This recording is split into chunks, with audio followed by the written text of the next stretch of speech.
Good evening, everybody. How you doing? Here we are. It is Saturday at 5 p.m. and time for the weekly recap. Tech 20.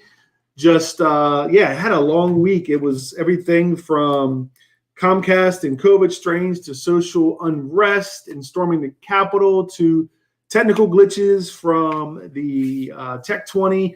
Had all kinds of stuff going on, a whole bunch of things, and so. Let's get jumping in because I got a lot that we covered this week and I want to kind of hit through it as quick as possible. So first thing we started out with was shout outs. Did a shout out to Steve Barber and Sage Harper on Monday just because of the New Year, New You segment I had done.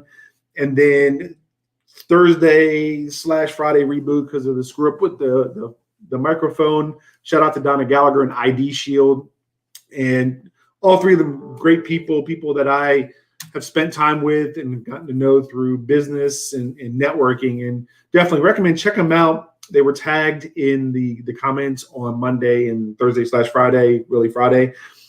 So if you're looking for bookkeeping, definitely Steve Barber, marketing, Sage Harper with Apollo, and identity theft protection for yourself and as a business owner for your employees, Donna Gallagher with ID Shield. And without further ado, let's get into our weekly recap. Started out on Monday talking about how Comcast was dropping their Norton security software bundle that it had begun about 10 years ago. As of October, said that it was rolling out free whole home security protection to its subscribers that were renting its X5 gateways. Basically made the Norton freebie redundant and wasn't necessary. So that was going away. And the concept is that the X5 Advanced Security provides, it just made Norton Security Online redundant. So what does that mean? Well, if you have an X5 gateway and you're paying $14 a month, you've got it. It's there. Don't worry about the Norton. Well, what if you don't? Well, there are things such as Norton 360 Deluxe, which includes the Comcast bundle anti-malware app, and adds such tools as password manager, parental control tools, virtual private network encryption, and 50 gigs of cloud backup. So there's options, but either way, if you're not sure what your options are, if you're not doing the X5 gateway, reach out to me. I can share with you what your options may be, what you could do.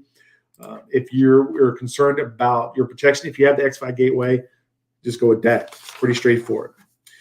Then we got to Thursday, really Friday, and a new COVID strain that has been identified in 4 different states, 33 different countries, more contagious. Not necessarily, it's not been shown to be more lethal or deadly, but it is more contagious, seems to be spreading much faster.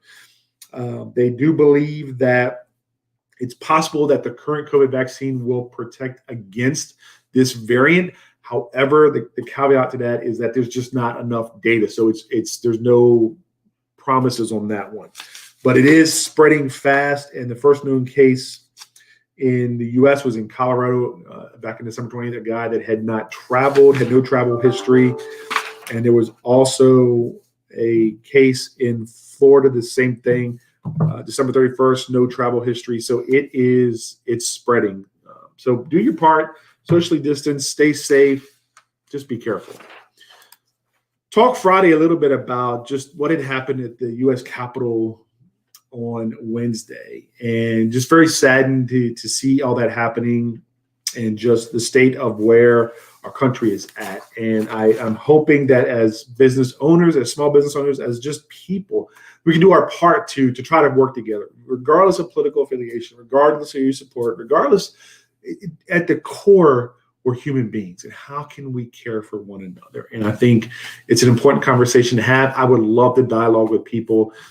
I'm sure there are things that I don't know that I can be taught and encouraged and enlightened on. So I want to have dialogue with us to figure out how to be a better person, better business owner, and how to come alongside people and help and be of service to them. So comments, posts, would love to talk and dialogue more, whether it be through Facebook, offline, Zoom calls, whatever.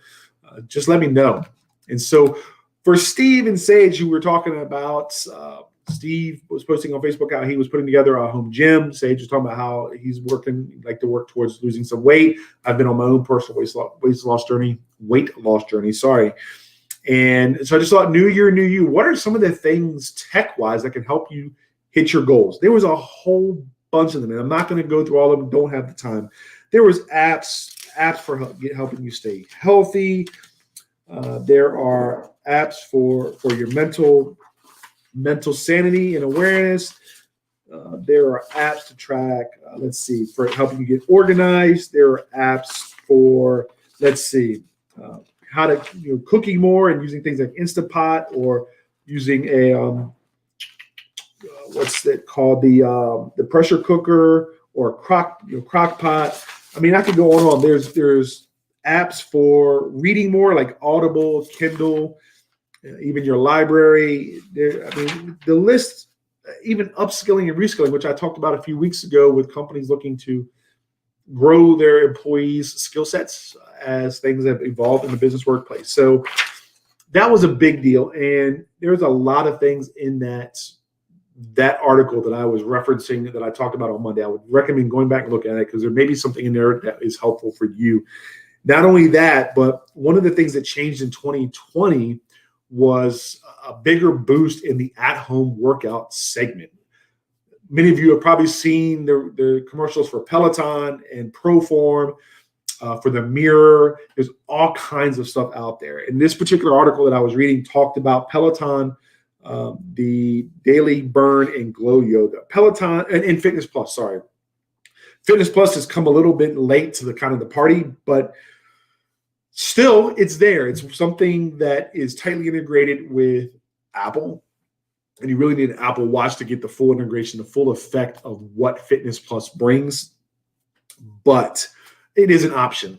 Peloton is amazing in the sense of they've been around for a while. They have an established track record. Yes, it's expensive for the bike, but they do have a Peloton app now that you can pay. I can't remember how much it is per month. Let's see if it has it here. Yes, $13 a month for Peloton Digital. Has the company's entire workout library, including classes for treadmill, cycling, strength, yoga, cardio, and more. Peloton has live classes, which is nice. They have really good filters and a very strong community.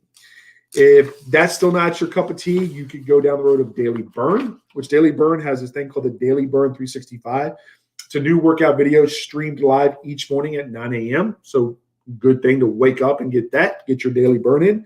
And Glow Yoga, if you really want to kind of focus in on yoga, that's really what it boils down to. But the point to it is that technology is there to help you out. Technology is there and it can help you.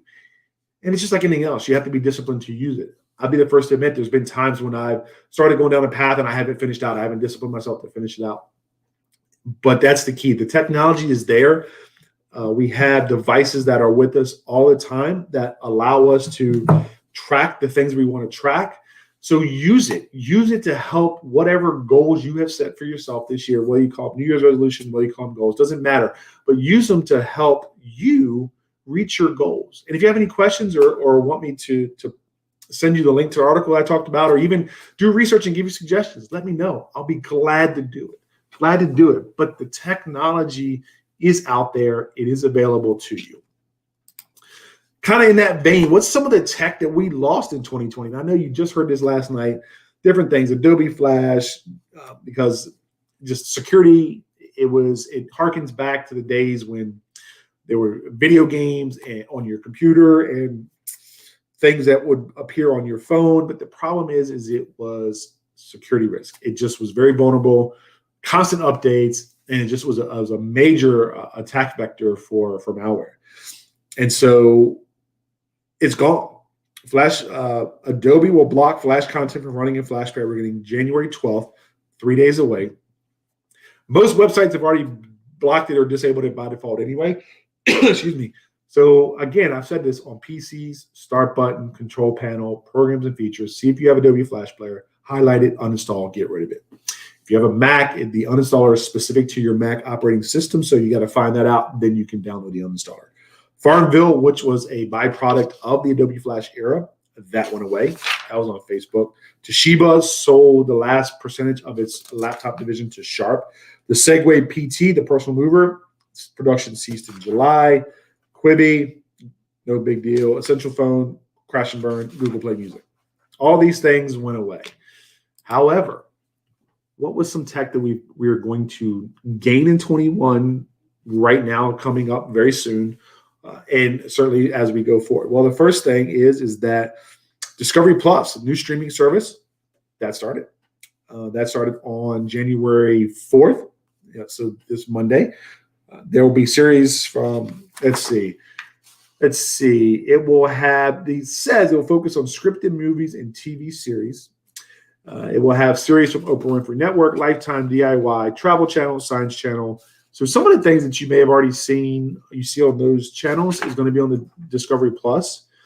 It'll be curious to see. There's rumblings that not all these streaming services are going to survive 2021. We may lose some here and there, and we'll see. But I think it was Discovery. Let's see. Discovery, HBO, and Peacock, HBO Max and Peacock launched in 2021. Quibi, which died away. Let's see. A lot of people, Paramount streaming service, including the current CBS All Access, will be coming soon. But a lot of them are also streaming movies on their platform when they come out the first month they're available, because there's no telling if movie theaters are going to open back up anytime soon. So that's one thing. Another thing is January 14th, right on the heels of CES, Consumer Electronics Show, ending, Samsung is expected to unveil its new Galaxy S21 smartphone, their flagship smartphone. An invite has gone out featuring an image of a smartphone inside a cube with the title, "Welcome to the Everyday Epic." Usually this is done about a month later. However, the continuation of the pandemic has forced things to change. CES is all going to be online. But they're expecting the S21 to come out and potentially the larger Note devices to be a little bit later in the year. On that same line, Samsung is releasing a Chromebook 2, hoping to bring down the price point from $1,000 to $550. Full HD QLED display, 14 hours of juice. Let's see. Sleek half-inch profile, tad thicker than the original 0.39. There's also a silver shade. So if you're looking for Chromebooks, now understand Chromebooks are very much designed for working on a web-based standard. So it's really not. They don't have a lot of storage space. 64 gig, maybe 128 gigs. It's a Chrome operating system, so sometimes there are compatibility issues with applications you may use or things you may need to download, even printers, because it's not a Mac, it's not a PC, it's a Chrome operating system. But if you want something that's really fast, web-based, that you can get to all your stuff, check out the Chromebooks if they're available. Laptops are still very, very hard to find. Continuing tech, Bose unveiled its wireless sport open earbuds. As the name implies, it's open. It's an open rather than in-ear design. If you want in-ear, there's Quiet Comfort earbuds or the sport earbuds, but just a little bit different for people who don't want something in the ear canal. Those are now available. They are pre-order at $200, start shipping mid-January, which is not that far away. Dell addressing the COVID-19 work from home boom and just the major shortage of quality webcams, because laptop webcams stink. Everybody's buying external webcams, can't find them, speakers, yada, yada, yada. Boom. They come out with a trio of screens certified for Microsoft Teams. They have a dedicated Teams button. They have a 5-megapixel infrared camera, dual 5-watt speakers, built-in noise-canceling microphone. So it's an all-in-one device, which is really cool. 24, 27, and 34-inch models. The price is pretty steep, though. And I get it. You're getting a lot in it. But 24-inch model, $520, $720 for the 27-inch, and the 34-inch, which will be curved, which I love curved monitors, $1,150. So they're expensive, but you're getting the monitor, the camera, the microphone, the speakers. I mean, you're getting it all, and you would probably want I don't know if you would spend that much for a 24-inch model, but it'd be close. So it could be worth it. We'll see. We'll see if prices the prices will hold true or if they'll be on sale. LG also offering up a 48-inch 4K bendable cinematic sound OLED display. And the idea is that it can go from flat to curved. It's bendable, which is crazy. Doesn't have prices on here. I'm sure it's going to cost a pretty penny, because the other thing is the Cinematic Sound OLED, which is, I thought this was kind of cool, is that there's a film underneath the display that is actually it's excited. It becomes the speaker. So your whole display, your whole monitor is your speaker, which again, that's kind of trippy. I'd like to see that in action, but that's another thing that has come out. Google employees unionized. This could have potential reverberations throughout the tech industry. This happened they formed the union on Monday, and it's going to be open to all Alphabet employees and contractors, supported by the Communications Worker of America. We'll see. This is kind of an escalating issue with Google and its parent company Alphabet, its employees, and just things flying back and forth about worker treatment, employee safety, yada, yada, yada. So this could reverberate out to other bigger companies. There was a union paper filed in Alabama end of last year for an Amazon Inc. Warehouse. So it could see some unionizing going on. Who knows? We'll see. Pay attention, because that does have an effect. Amazon, just again, they're buying 11 Boeing jets, again, adding to their fleet, which will be up to 85 planes. They lease a bunch of them. They're now buying. They want to continue to build out their fleet to continue delivering the packages on time, overnight, next day, 2-day, whatever it may be. Kind of coming to the home stretch here, as I have been finding out and reading more and more, and you may have heard, the SolarWinds breach just continues to ripple out. Microsoft acknowledged that hackers were able to view their source code. They could not change it. It wasn't a big deal, but the code isn't hidden. It's something that they share internally anyway, company code sharing. But it does mean they got in further than they thought.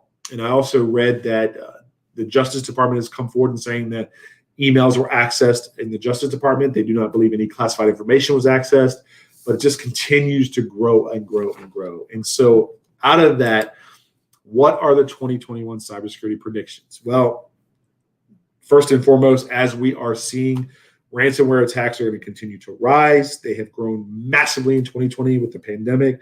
Expect them to continue to increase, and it's going to continue to get more and more targeted. Cyber attacks on cryptocurrency, because Bitcoin has been going through the roof. Cryptocurrency is going to see an increase in attacks against them.